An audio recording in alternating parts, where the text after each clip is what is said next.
29 जून 1971 knowledge की light से पुरुषार्थ का मार्ग स्पष्ट। सभी जो पुरुषार्थ कर रहे हैं उस पुरुषार्थ द्वारा वर्तमान समय की प्राप्ति का लक्ष्य कौन सा है? देवपद की प्राप्ति तो भविष्य की है, लेकिन वर्तमान समय पुरुषार्थ की प्राप्ति का लक्ष्य कौन सा है? फरिश्ता बनना। फरिश्ते की मुख्य क्वालिफिकेशन क्या है? फरिश्ता बनने के लिए 2 क्वालिफिकेशन कौन सी है? एक लाइट, दूसरी माइट चाहिए। दोनों ही जरूरी हैं। लाइट और माइट दोनों ही फरिश्तेपन की लाइफ में स्पष्ट दिखाई देते हैं। लाइट प्राप्त करने के लिए विशेष कौन सी शक्ति चाहिए? शक्तियां तो बहुत हैं ना, लेकिन माइट रूप व लाइट रूप बनने के लिए एक एक अलग गुण बताओ। एक है मनन और दूसरी है सहन शक्ति। जितनी सहन शक्ति होती है उतनी सर्वशक्तिमान की सर्व शक्तियां स्वतः प्राप्त होती हैं। नॉलेज को भी लाइट कहते हैं ना, तो पुरुषार्थ के मार्ग को सहज और स्पष्ट करने के लिए भी नॉलेज की लाइट चाहिए।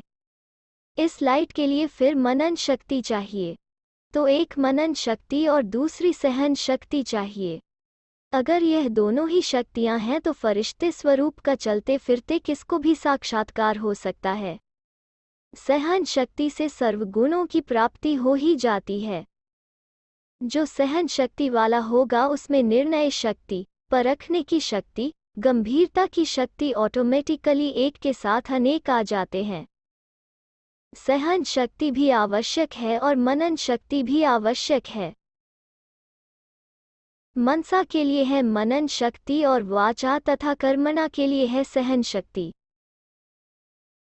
सहन शक्ति है तो फिर जो भी शब्द बोलेंगे वो साधारण नहीं। दूसरा कर्म भी जो करेंगे वो भी उसके प्रमाण ही करेंगे। तो दोनों ही शक्तियों की आवश्यकता है। सहन शक्ति वाले कार्य में भी सफल हो जाते हैं। सहन शक्ति की कमी के कारण कार्य की सफलता में भी कमी आ जाती है। सहन शक्ति वाले की ही अव्यक्त स्थिति व शुद्ध संकल्पों के स्वरूप की स्थिति रहेगी। सहनशील की सूरत में चमक रहेगी। कैसे भी संस्कार वाले होंगे तो भी उनको अपनी सहन शक्ति से टेम्परेरी टाइम के लिए दबा लेंगी। तो दोनों शक्तियां चाहिए। अपने पुरुषार्थ में मन के संकल्प चलाने में भी सहन शक्ति चाहिए, जिसको कंट्रोलिंग पावर भी कहते हैं। सहन शक्ति है तो व्यर्थ संकल्पों को भी कंट्रोल कर सकते हैं। तो इन दोनों शक्तियों के लिए अटेंशन रखना है। नंबर 1 बिजनेसमैन बनने के लिए सहज तरीका क्या है? अपने को बिजी रखने से ही नंबर 1 बिजनेसमैन बन जाएंगे। जिसको अपने को बिजी रखना नहीं आता है वो बिजनेसमैन के भी लायक नहीं कहा जाएगा। यहाँ बिजनेसमैन बनना अर्थात अपनी भी कमाई और दूसरों की भी कमाई। इसके लिए अपने आप को एक सेकंड भी फ्री नहीं रखना।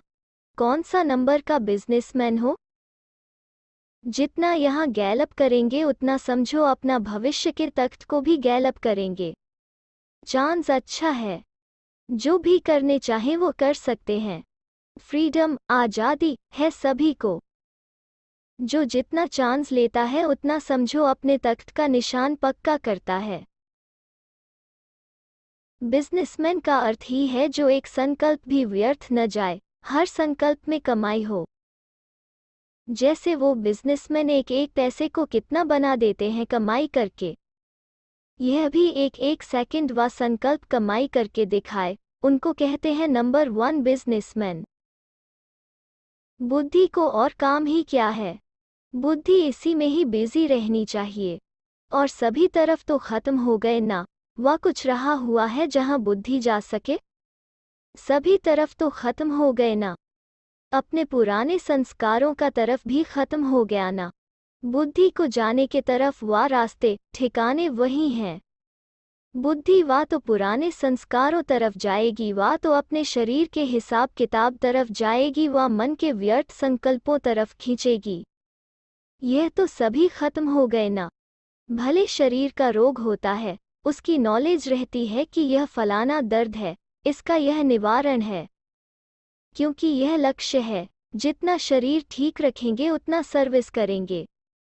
बाकी अपनेपन का कोई स्वार्थ नहीं है। सर्विस के निमित्त करते हो, यह साक्षीपन हुआ ना। अभी सिर्फ एक ही मार्ग रह गया, बाकी जो अनेक मार्ग होने के कारण बुद्धि भटकती थी वो मार्ग सभी बंद हो गए ना। ऑलमाइटी गवर्नमेंट की जैसे सील लग गई। सील लगी हुई कब खुलती नहीं है, जब तक मुद्दा पूरा न हो। तो ऐसे अपनी चेकिंग करनी चाहिए। जैसे कोई की तकदीर में होता है तो सर्कमस्टांसेस भी ऐसे बनते हैं जैसे कि लिफ्ट का रूप बन जाता है। यहाँ भी जिसके कल्प पहले की तकदीर व ड्रामा की नूंद है, भले अपना भी पुरुषार्थ रहता है लेकिन साथ साथ यह लिफ्ट भी दैवी परिवार द्वारा मिलती है और बाप दादा द्वारा भी गिफ्ट मिलती है। तो यह भी चेक करना है कि अब बाप दादा द्वारा व दैवी परिवार द्वारा किस किस प्रकार की गिफ्ट प्राप्त हुई है।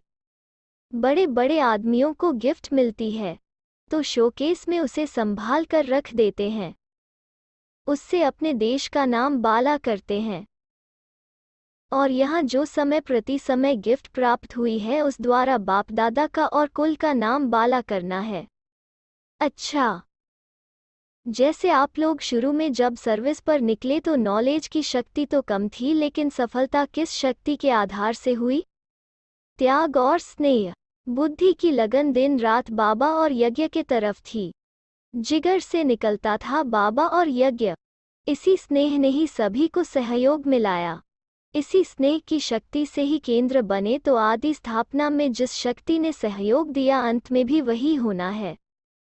पहले साकार स्नेह से ही मनमनाभव बने। साकार स्नेह ने ही सहयोगी बनाया व त्याग कराया। संगठन और स्नेह की शक्ति से घेराव डालना है। अभी देखो, बाहर विलायत में भी सर्विस की सफलता का मूल कारण स्नेही और सहयोगी बनने का घेराव है। ज्ञान का प्रैक्टिकल सबूत यही स्नेह और संगठन की शक्ति है। सर्विस की सफलता का मूल आधार यह है। कहाँ भी रहते, यह सोचना चाहिए कि इस रीति ऐसा प्लानिंग करें जिससे संदेश देने का कार्य जल्दी समाप्त हो। अभी तो बहुत रहा हुआ है। स्नेह से त्याग का भी जंप देने का उमंग आता है। आप सभी ने त्याग कैसे किया? रग रग में स्नेह भर गया, तब जंप दे सके। फॉरेन वालों को भी लिखकर भेजना कि अब जैसे ईश्वरीय खुमारी और खुशी में रहते आगे बढ़ते जाते हो, वैसे ही सदा खुमारी और खुशी में रहते सर्विस में सफल होते रहेंगे। विजय का तिलक तो लगा हुआ है।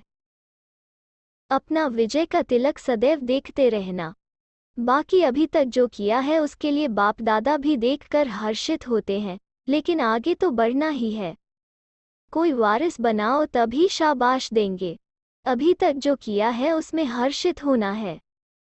वाह वाह, करने का कार्य अभी करना है। हर्षित इसलिए होते क्योंकि खुमारी और खुशी अच्छी रीति कायम है। अभी तक रिजल्ट बहुत अच्छी है। उन्हों का कमांडर बहुत हिम्मतवान है। कोई भी कार्य में एक भी अपनी हिम्मत से पान का बीड़ा उठाता है तो दूसरे साथी बन जाते हैं। वैरायटी ग्रुप होते हुए भी गुलदस्ता अच्छा है, इसलिए मुबारक देते हैं। अच्छा, 4 जुलाई 1971